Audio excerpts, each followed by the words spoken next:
रेनू एक लंबी छुट्टी के बाद अपने घर लौट रही थी और उसे याद था कि घर पहुंचते ही उसे क्या क्या काम करने हैं। जैसे ही उसकी टैक्सी उसकी सोसाइटी के गेट के बाहर रुकी, उसने गाड़ी की खिड़की से बाहर झांका।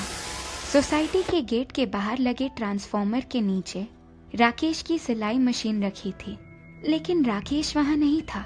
आम तौर पर उस सिलाई मशीन के साथ राकेश नाम का एक लड़का बैठता था, जिसकी उम्र कुछ 16 या 17 साल होगी। रेनू ने राकेश को फोन मिलाया। आप जिस नंबर पर कॉल कर रही हैं, वो या तो पहुंच से बाहर है या अभी बंद है। कृपया बाद में फिर से प्रयास करिए। लेकिन उसका नंबर स्विच ऑफ आ रहा था।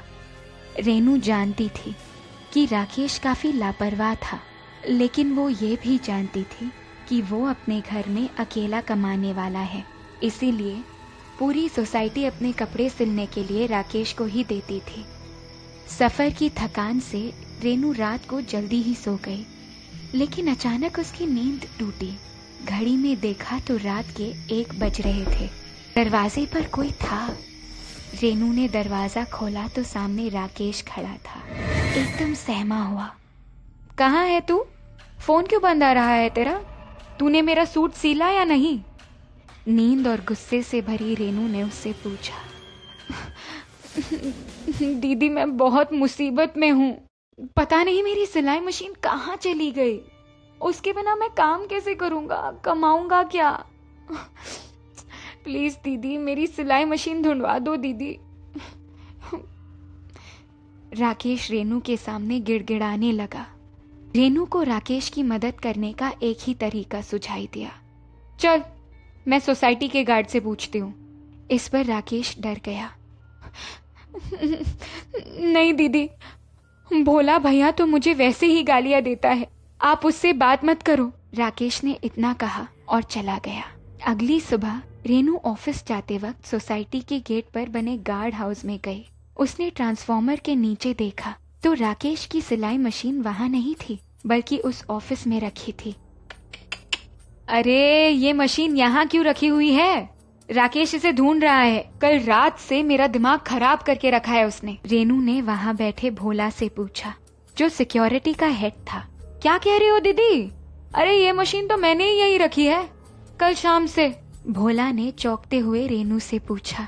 अरे भैया, वो राकेश कल रात को मेरे घर आया था, कह रहा था कि मशीन नहीं मिल रही है। रेनू की बातें सुनकर भोला हैरान रह गया। दीदी, आप इस मशीन को देखो एक बार, कुछ अजीब नहीं दिख रहा?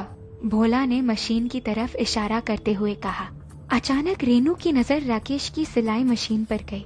जल्दबाजी में उसने ध्यान ही नहीं दिया कि वहां रखी मशीन पूरी तरह काली हो चुकी है और कई जगहों से पिघल कर मुड़ गई है, जैसे कोई बिजली इस पर गिर पड़ी हो। 2 दिन पहले ट्रांसफार्मर फट गया। राकेश वहीं बैठा अपनी मशीन पर काम कर रहा था। उसकी मशीन ने ट्रांसफार्मर से निकली बिजली पकड़ ली और राकेश पूरा राख हो गया। दीदी, कुछ नहीं बचा लड़के का, बस जो है ये सिलाई मशीन है अब। भोला ने पूरी कहानी रेनू के सामने रख दी। रेनू की कल्पना में अब राकेश की मौत की वो तस्वीर नाच रही थी, जब वो ट्रांसफार्मर की उस आग में झुलस कर राख का एक ढेर बन गया। उसकी मशीन उस आग और बिजली से पिघल कर उस रूप में आ गई जैसी अब वो दिख रही थी। पर वो मेरे ही घर क्यों आया? रेनू ने अपने आप से पूछा। इतने में भोला ने एक थैला उठाकर रेनू के सामने रख दिया।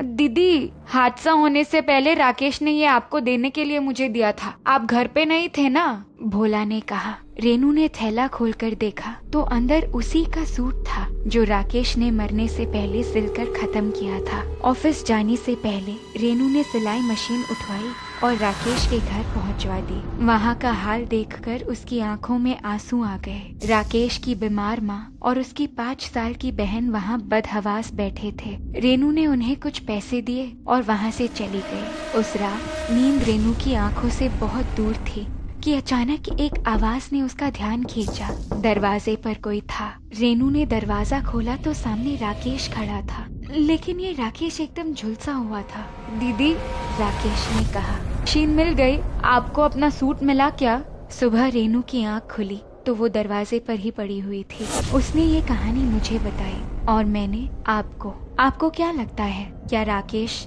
वापस उसे मिलने आएगा?